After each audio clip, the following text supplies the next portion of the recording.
Kamusta po muli mga katambay? Si Kamanong po sa Tambayang Makabayan. Ito po, may nakakalungkot. Mayroon naman pong isang nag-survey po, ang Ibon. Ang tinatawag pong Ibon Foundation o survey po sila. At nakakalungkot po. Yung mga nakaraang survey, halos ganun din po ang lumabas. Na talagang yung mga nawawalan pa ng trabaho, bumababa pa ngayon mga katambay sa ating bansa. Yung marami nang walang trabaho at yung mga may trabaho pa ay nawawalan na rin ng trabaho. Ganyan po ang nangyayari sa ating bansa, lalo yung sinasabing bagong Pilipinas. At ang gusto ng ating pamahalaan, walang Pilipinong magugutom. Di ba ba? At maraming mga investor ang pupunta at mga mamumuhunan sa ating bansa dahil napakarami ng bansa na napuntahan ng ating Pangulo. Bago po natin pakinggan mga katambay, nagpapasalamat po ako sa mga nakakagusto po dito sa ating maliit na channel, ang Tambayang Makabayan sa YouTube. At syempre, ganun din po sa TikTok, ang Tambayang Makabayan, ang komento ni Kamanong. Maraming salamat po sa inyo mga katambay. Thank you, thank you. Ito po, pakinggan po natin ang isang nagsuri, ang Ibon, sa nakakalungkot na kalagayan ng ating mga kababayan. Tayo po, mga katambay. Sa mga balitang consumer at kalakalan, ikinabahala ng Ibon Foundation ang bumababang bilang ng mga Pilipinong may trabaho at kasali sa labor force nitong Enero. Nitong Enero kasi bumaba sa 45.94 million ang mga Pinoy na may trabaho. Mas mababa yan ng mahigit 1 milyon kumpara sa parehong buwan noong nakaraang taon. Nabawasan din ng 1.6 milyon ang mga Pilipinong kasali sa labor force habang sumipa ng mahigit 3 milyon ang mga Pinoy na hindi kasali dito. Sabi ng Ibon, nalagasan ng mga empleyado ang sektor ng agrikultura at manufacturing. Ang mahinang paglikha ng kalidad ng trabaho sa mga naturang sektor ay patunay daw ng mahinang ekonomiya. Dapat daw tutukan ng gobyerno ang agrikultura at mga lokal na industriya. Mas mainam daw yan para maibsan ang krisis sa trabaho kaysa magpapasok ng mas maraming foreign investors.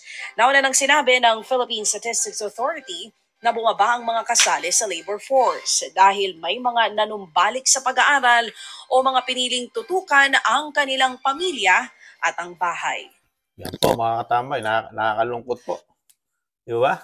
Ang nangyayari sa ating bansa, marami na nagpapayo, mga eksperto, lalo itong isa ito sa nagsusuri, yung Ibon Foundation. Nag-survey din po sila, di ba? Nakita po nila ang problema ng ating bansa, di ba? Ayaw tutukan ng ating gobyerno, di ba? Yung mga trabaho na maglilikha sa ating bayan, di ba? Saka yung tutukan yung agrikultura, di ba? Ang tinututukan po kasi ng bagong Pilipinas ngayon, di ba? Unahin po yung mga travel na mamumuhunan po sa ating bansa. Di ba? Doon po nakatutok ang ating Pangulo, yung kanyang sinasabing magbabangon sa ating bansa na mga mamumuhunan, di ba? Isang damukan na mag-i-invest daw sa ating bansa, mga katambay, di ba? Pero matagal pa po yun eh.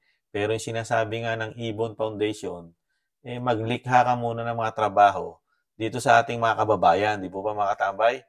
Kasi itong mga kababayan natin, ito po yung nangangailangan pang araw-araw na pera, pang tusto sa kanilang pamilya, di ba? Kailan mo pa asahan yung mga sinasabing mag-i-invest? Kung patay na yung mga Pilipino sa pag-iintay, di ba? Palaguin mo muna yung local natin businesses, di ba? At yung mga agrikultura natin, pagyabungin. Napakarami naman nating pondo na nilalaan diyan, di ba? At pagtulungan ng sangay ng gobyerno, kaya lang po, ang bawat sangay ng gobyerno natin, di umano, may mga kanya-kanya agenda eh. Di ba mga tambay? Katulad ng Kamara, ang Congress, di ba? Ano layunin nila, di ba? I-post po yung Chacha, doon po sila nakatutok, saka doon sa PI, di ba? Yung People Initiative na yan, na sabi ng mga matatalinong expert na nagsasabi, nagsusuri, para lang ikayan palawigin ang kanilang termino na hindi na sila mawala sa pwesto. Yan ang mga sinasabi ng mga nagsusuri, di umano, di ba? Dito naman sa Senado, ano tinututukan nila? Di ba? Yung kaso naman ni Pastor Kibuloy, ang laging nasa balita, di ba? Ano pa mangyayari? Tapos ang Pangulo naman natin, ang tinututukan, foreign investment. Di ba? Mag-i-invest. Kaya ang Pilipinas, nganga. Halos napapabayaan na ang mga trabaho sa ating bansa. Nakita niyo po, ilang milyon na po yung nakakaranas po ngayon. Pati yung mga may trabaho, nawawala ng trabaho na. Di ba? Kasi mahina ang kalidad. Ang sinasabi ng Ibon Foundation, yung mga negosyo sa atin, mahina ang kalidad. Kaya wala rin tumatangkilik ng mga foreigner. Kaya hindi siguro tayo makapag-export ng marami. Dahil una-una nga, yung kalidad ng ating produkto ay mahina. Di ba? Kaya lang, hindi natututukan po ng gobyerno natin ayon sa Ibon Foundation. Mismo yung Ibon Foundation na nagsasuggest na gawin muna ito, tutukan muna yung bansa natin. Mag-produce tayo ng mga local businesses na magbibigay ng trabaho sa ating bansa. Tama po yun eh. Di ba? Nagba-budget po tayo taon-taon na napakalaki po. Bakit hindi natin gamitin? At kung talagang makabayan ng mga senador at mga kongresista, bakit hindi nila ilaan yung budget nila ron? Di ba? Yung mga sinasabi extraordinary di umano na billion-billion. Yung mga travel pa nila di umano na billion-billion din. At ganun din ang kanilang hindi maipaliwanag na, yung sinasabi confidential fund na billion-billion, di ba? Kung talagang makabayan ang mga politiko natin, lahat muna, ilaan mo muna yun, makapagtayo ng mga negosyo, local businesses, di ba? Dito sa ating bansa, yung mga pondong kilalaki, di ba? Na sila lang ang gumagastos, di umano, na mga extraordinary, di ba? Ng Kamara, ng Senado, at ng Pangulo na sobrang lalaki. Napakarami na po maipapagawang pabrika na noon. Sa laki ng ginagastos nila. Tapos yung pinamimigay na ayuda, di umano, na ilang bilyon na hindi maipaliwanag. Ipamimigay mo, bakit hindi mo i-produce ng trabaho? Yun ang problema ng bansa. Trabaho para sa mga Pilipino, di ba? Yung ayuda, bibigyan mo ng 1,500. Isang araw lang yun, 2 araw, wala na. Problema pa rin. Hindi rin nasolusyonan, di ba? Hindi solusyon ng ayuda, mga katambay. Nakakalungkot lang. Ganito na po ba mag-isip ang bagong Pilipinas? Sabi ng mga Pilipino, di umano. Ganito na mag-isip. Di ba? Ay, nako. Patuloy pa yan, araw-araw, ang nangyayaring ganyan sa ating bayan na walang matibay na solusyon. Nakakalungkot po. Mismo mga nagsusuri na ang nagsasabi na napakalaki na ng problema ng bayan natin, trabaho, pagkain, nagmamahalan, di ba? Tapos ang sweldo naman, lalakihan mo kuno. Sabi nila, 100. Yung mga businesses naman, magbabawas ng trabahador yun. At magmamahal din ng bilihin yun. Babawiin din nila 100 na kung may isa sa batas yun, di ba? Agrabyado ron, mga Pilipino pa rin. Di ba? Hindi mo magpapatalo mga negosyante, di ba? Nako. Ay, nako. Kailan kaya maisipan ng bagong Pilipinas natin na mag-produce tayo ng sarili nating mga trabaho dito sa Pilipinas at saka na lang natin asahan yung mga foreigner, mga foreign na mga investor natin, di ba?